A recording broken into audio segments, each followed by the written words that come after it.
करके सीख करके बिना गुरु के भी कोई ध्यान या क्रिया योग शुरू किया जा सकता है, या फिर वहां पर भी मार्गदर्शन की आवश्यकता होती है? कि नहीं, यहाँ मार्गदर्शन होता है, बिना गुरु कोई चीज नहीं सीखी जाती। यहाँ तक कि कृष्ण भगवान अवतार थे, वो भी गुरु के पास गए। भगवान राम अवतार थे, वो भी गए। परमहंस योगानंद अवतार थे, वो भी गए। तीर्थगिरी अवतार थे, वो भी गए। लाड़ी माँ से अवतार थे, वो भी गए। गुरु शिष्य का एक संबंध, एक शाश्वत कड़ी है भारतीय संस्कृति में। ये होता ही होता है। जब जीसस क्राइस्ट हुई तो जान को एक्सेप्ट किया गुरु, जबकि जीसस का ज्ञान जान से कम नहीं था, आगे हुआ था। तब भी उन्होंने कहा कि नहीं, हमें उस नियम को पालन करना है, आप हमें पुनः दीक्षित करिए। तो जॉन ने कहा कि नहीं, आपको तो सारे ज्ञान प्राप्त हो गए हैं। कहें नहीं, लेकिन नियम है, उस नियम का पालन करेंगे। ये तो एक शाश्वत नियम है। हाँ, ये है कि गुरु मिलता है कि नहीं मिलता है, वो अपने लक्ष्य पर होता है, हम क्या सीखना चाहते हैं। अगर सचमुच में ध्यान सीखना है तो ठीक गुरु मिलेगा। काम चलाऊँ सीखना है तो काम चलाऊँ गुरु मिलते हैं। हमारी आवश्यकता के अनुरूप लोग मिलते हैं शिक्षक। अगर हमारी आवश्यकता है कि हम पूरे सच को जान लें कि मानव के लिए कुछ असंभव नहीं है, अगर सिद्ध करने के लिए हम सीखते हैं तो आपको सच्चा गुरु मिलेगा। जैसे महात्मा गांधी कभी गुरु नहीं बनाए किसी को।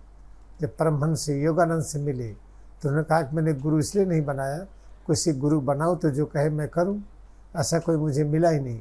लेकिन आपसे मिलने के बाद ऐसा लगा कि आप हमें दीक्षित कर दीजिए। परमहंस योगानंद 1935 महात्मा गांधी को दीक्षित किए। दीक्षा देने के बाद स्वयं परमहंस योगानंद महात्मा गांधी का पैर छूते कहते, महात्मा, भारत आपके हाथों में सुरक्षित है। और उन्होंने स्पष्ट किया कि महात्मा गांधी एक पैगंबर है, सामान्य नहीं है जी। तो इस तरीके से बिना किसी के सिखाए नहीं आता, चाहे कोई अवतार ही ले, उसके लिए कोई न कोई बना सिखाने के लिए। जैसे महात्मा गांधी को परमहंस योगानंद ने कहा कि वो ग्रेट प्रॉफिट है, बड़े अवतार है वो, राम और कृष्ण की तरह। लेकिन तब भी महात्मा गांधी को दीक्षा लेनी पड़ी परमहंस योगानंद से। परमहंस योगानंद स्वयं अवतार थे, तब भी इनको दीक्षा लेनी पड़ी इक्तीसवें से।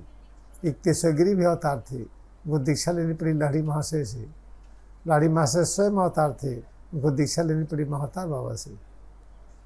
तो गुरु शिष्य का ये शाश्वत संबंध भारतीय संस्कृति का एक नियम रहा है। जी। आपके अगर अनुभव की बात करूं, मैं आपसे जानना चाहूं कि आपके अनुभव में क्रिया योग से सबसे बड़ा बदलाव व्यक्ति के जीवन में क्या आता है?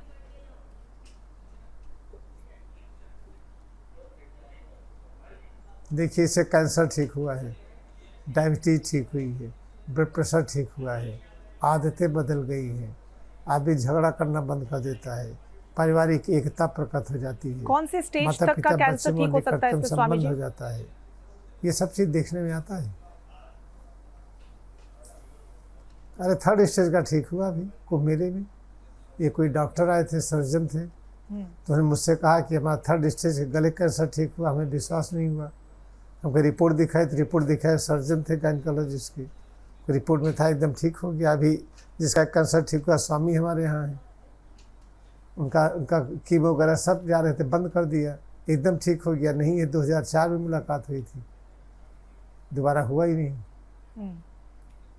तो ऐसा कोई चीज़ नहीं जो ठीक नहीं आदमी कर ले।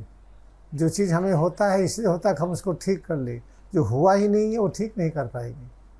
जैसे में ब्लड प्रेशर हुआ है इसलिए कि इसको हम ठीक कर ले, डायबिटीज़ हुई है इसलिए कि हम ठीक कर ले, कैंसर हुआ है इसलिए कि हम ठीक कर ले। जो हुआ ही नहीं है उसके बारे में चर्चा नहीं की जा सकती है कि ठीक होगा कि नहीं। तो हमारे दर्शकों में स्वामी जी बहुत से ऐसे लोग हैं जो युवा हैं, जो ये कहते हैं कि हमारे पास समय नहीं है। ऐसे में क्या 10-15 मिनट भी काफी है अगर वो इसकी शुरुआत करना चाहे? ऐसा कुछ नहीं है, सबके पास समय, सब फालतू का व्हाट्सएप चलाते हैं, टेलीविजन देखते हैं, शराब पीते हैं, सबके पास समय मैं नहीं मानता। गांधी जी ज़्यादा बिजी कोई नहीं था, गांधी जी डेली करते थे क्रिया योग, उनसे बिजी कौन था पूरी दुनिया में? हमें नहीं मानते समय नहीं, ये लोग झूठ बोलते हैं। नहीं, अगर वाकई में कोई स्वामी जी शुरुआत करना चाहे तो क्या 10-15 मिनट हो जहाँ पर काफी होते? जो समय देना चाहता सबका समय है। नहीं, जो शुरुआत करना चाहेगा अपने आप आएगा यहाँ पर बहन जी। ठीक है। स्वामी जी, अंत में मैं आपसे नियम ये है जानना यहाँ चाहूंगी पर। कि आप हम उन अकेले लोगों तो को शुरू क्या किए थे, संदेश इसमें देना लाखों चाहेंगे? लोग जुड़े हैं, हजारों नहीं लाखों। आपसे ये समझना चाहूंगी कि उन लोगों को आप क्या संदेश देना चाहेंगे जो अपने जीवन में शांति, स्थिरता और आत्मिक विकास चाहते हैं? हम संदेश देना चाहते हैं, अगर सभी प्रकार के कष्टों से मुक्त होना चाहते हैं तो सीधा सा है, क्रिया योग ध्यान सीखना शुरू करें। याद रखें, बनत बनत बन जाई। सीखते सीखते एक दिन उनको स्पष्ट हो जाएगा, उनके सारे कष्ट समाप्त होंगे। ये है संदेश।